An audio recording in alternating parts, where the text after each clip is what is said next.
Hey folks, PC Outcast here, back with an updated version of my hybrid bow and pet build for the Stonethorn DLC update.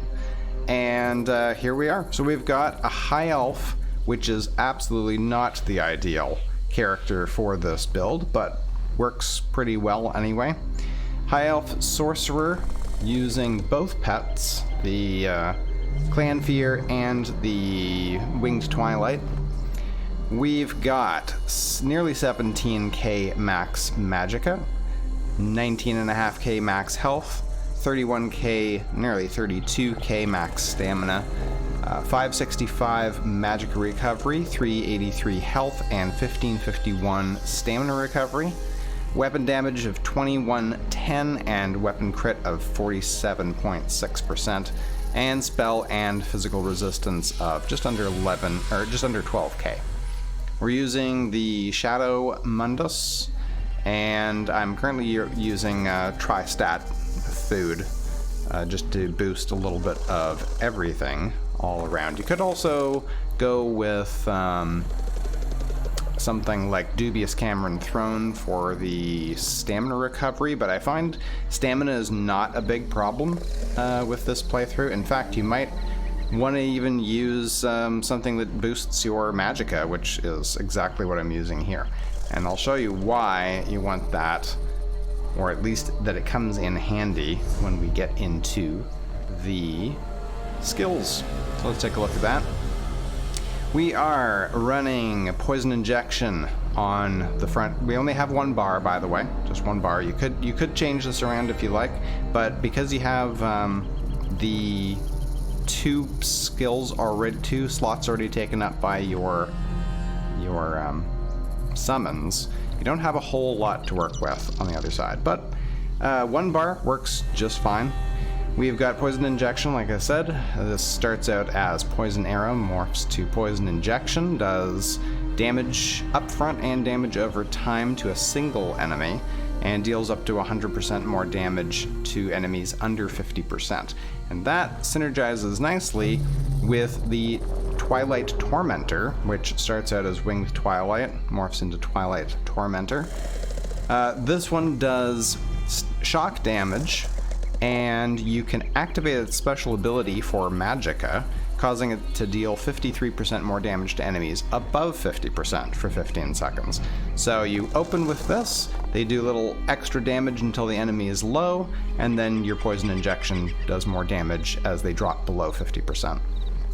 Your other bow skill is Acid Spray. Starts out as Arrow Spray, becomes Acid Spray, which is another poison damage over time. And in this case, it is an AoE, where it shoots out in like a cone in front of you and damages all the enemies in front of you. We've also got Echoing Vigor. So this is not the only health skill you could use. Of course, you could use something like Surge or something.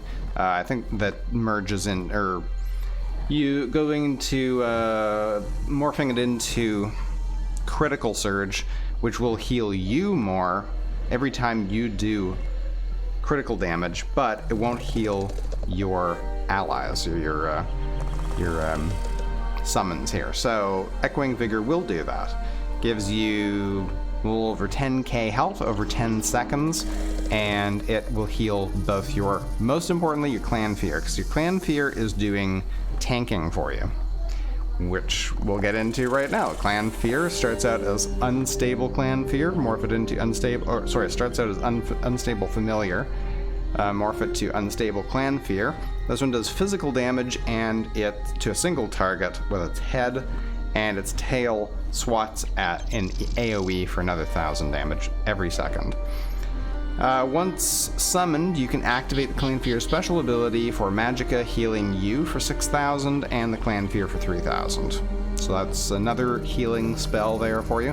You can also morph the Twilight so that their morph does healing, but it only heals the Twilight and you, which you don't really need when you have these two healing spells here. You really need to heal the Clanfear the most, because it's taking a lot of damage. And it's really useful against single targets like world bosses and things like that, because this guy will take the heat off of you almost entirely. And finally, for the ultimate, we've got the Greater Storm Atronach. Starts out as Storm Atronach, and this one does shock damage and stuns enemies for 3 seconds. Atronach zaps the closest enemy, dealing 3,000 shock damage every second. An ally near the Atronach can activate Charged Lightning synergy, granting the ally and the Atronach Major Berserk, which is really nice, extra damage. So if you're running with friends, that's really useful. For passives, we've got a couple points into Unholy Knowledge in the Dark Magic tree. This gives us, reduces the cost of our abilities. Daedric Summoning, we've got everything. Rebate, you restore Magicka or Stamina when one of your non-ultimate Daedric Summoning abilities end. So if either of these guys die, you get some magic back, magic or stamina. Power Stone reduces the cost of your ultimates. Daedric Protection increases your health and stamina recovery while you have a Daedric Summoning ability slotted. And Daedric Protection, yeah, that's that already? Yeah, we already went over that. Expert Summoner increases your max health by 8% while you have a Daedric Summoning pet active, so you get extra health for them. Storm Calling, no skills in there, but we have Capacitor, which increases Magicka recovery. Energize, let me just move away while those guys are fighting over there.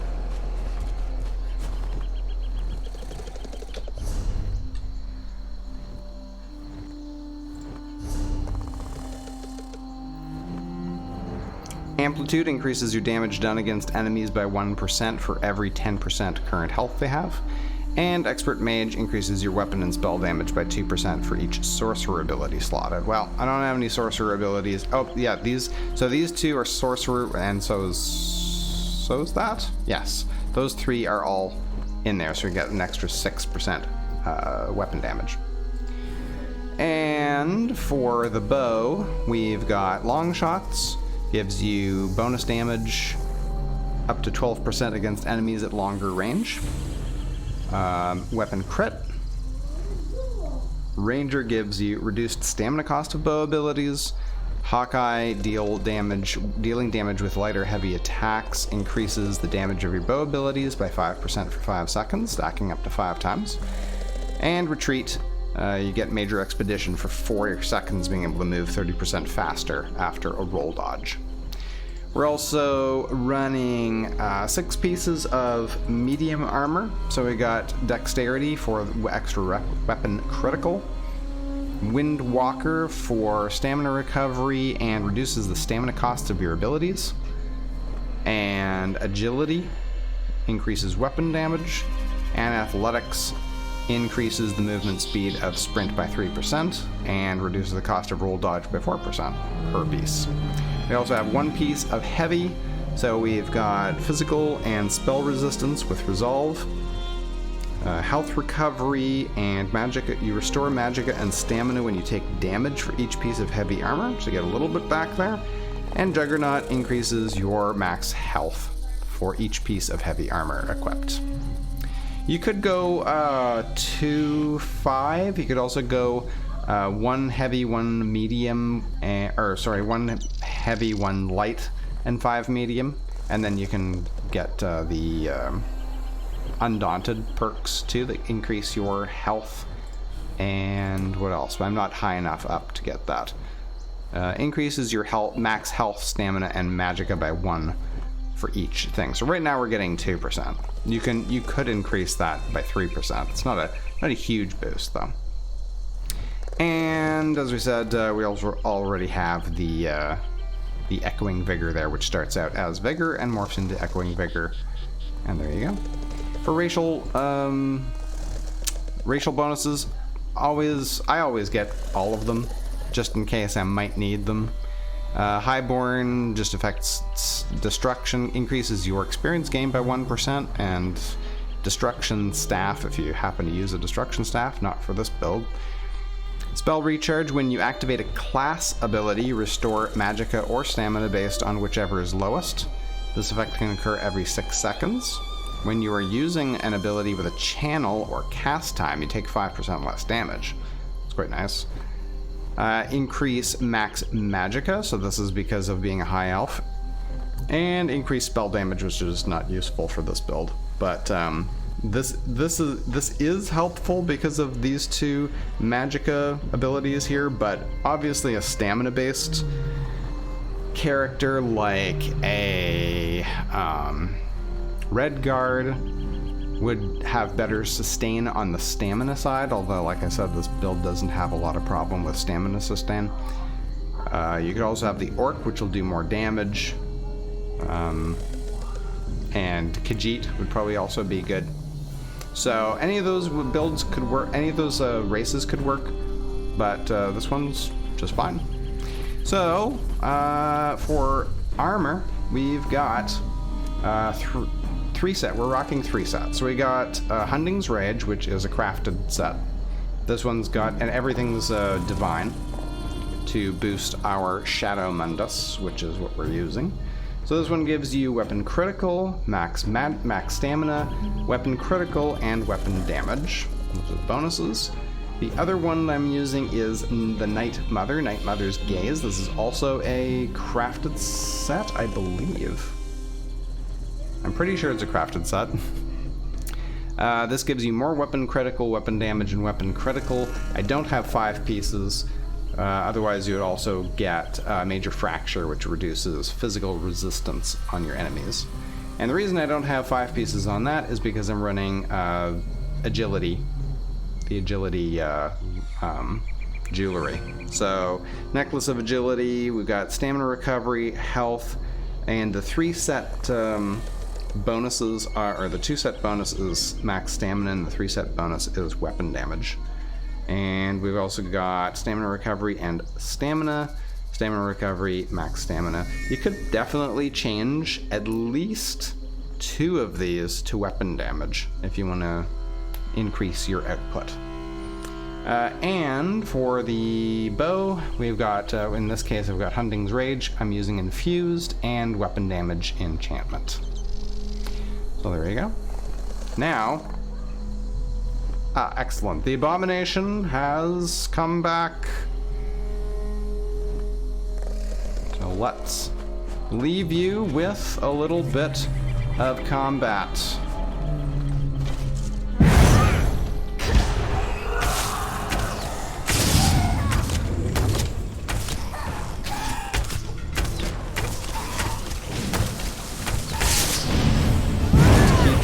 Health up, health ability activated, and every once in a while reactivate that and heal your, or recreate your poor dying little assistant, because he keeps this guy off of you.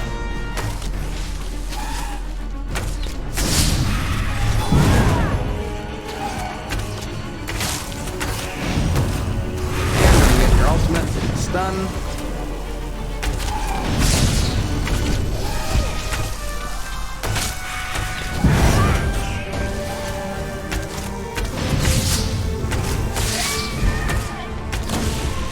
And bring him back.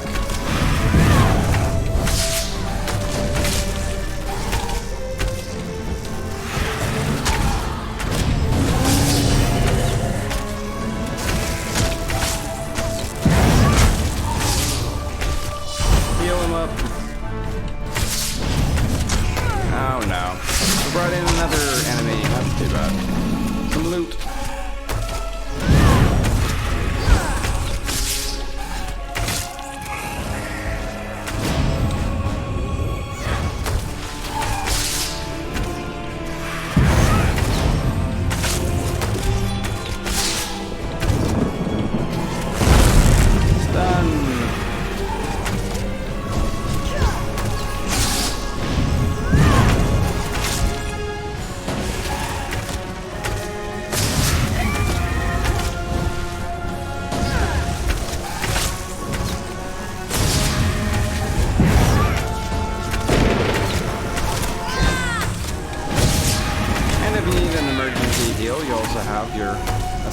almost there. Do that for you.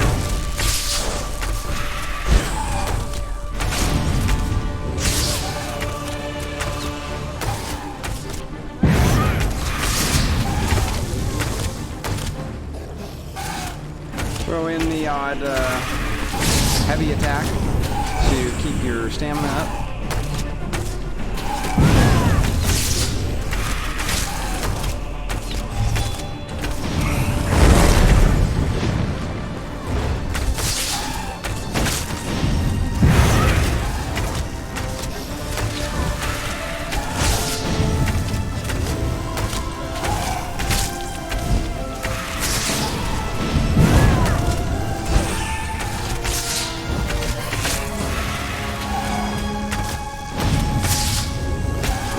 Really easy combination of skills to just keep peppering away at this guy.